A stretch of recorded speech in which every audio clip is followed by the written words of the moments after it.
એટલે મને જે માહિતી મળી છે એ પ્રમાણે અમારી વડી કચેરીના જે વિજિલન્સ ડિપાર્ટમેન્ટ છે એમની સૂચના અને માર્ગદર્શન હેઠળ અમારા વડોદરા શહેર પૂર્વ વિભાગીય કચેરીના તાબા હેઠળની પાણીગેટ અને માંડવી આ બંને સબ ડિવિઝનમાં વીજ ચેકિંગ હાથ ધરાયું હતું, જેમાં બાવામાનપુરા, પાણીગેટ શાક માર્કેટ, નુરાની મસ્જિદનો વિસ્તાર, બાવચાવાડ, અજબડી મિલ, મદાર મોલ્લા, જમનાભાઈ હોસ્પિટલની પાછળનો વિસ્તાર, હાથીખાના રોડ, પટેલ ફળિયા, રજપૂત ફળિયા, ખાટકીવાડ, સુથાર ફળિયા, મીઠા ફળિયા, ભદ્ર કચેરી રોડ, આવા વિસ્તારોમાં કુલ 24 ટીમ દ્વારા 872 વીજ જોડાણોની તપાસણી કરવામાં આવી છે અને એમાં 25 કિસ્સામાં વીજ ચોરી પકડાઈ છે અને 6 કિસ્સામાં ગેરરીતિ પકડાઈ છે અને 10 મીટર અમે શંકાસ્પદ તરીકે વધુ તપાસણી માટે કબજે લીધેલા છે અને આ જે 25 વીજ ચોરી અને 6 ગેરરીતિ છે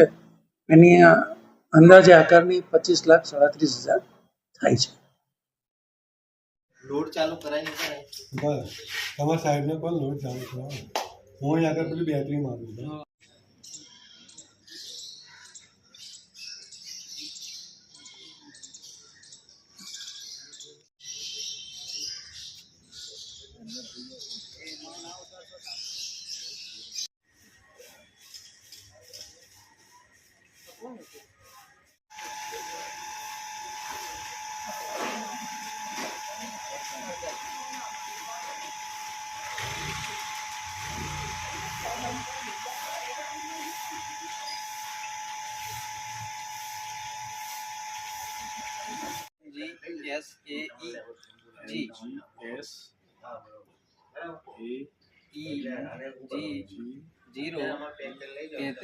બીજું મીટર લાગે. હા બરાબર. 36 એ જે છે તો લેબમાં ચેક થાય એ તમને રિપોર્ટ તમારું એક તો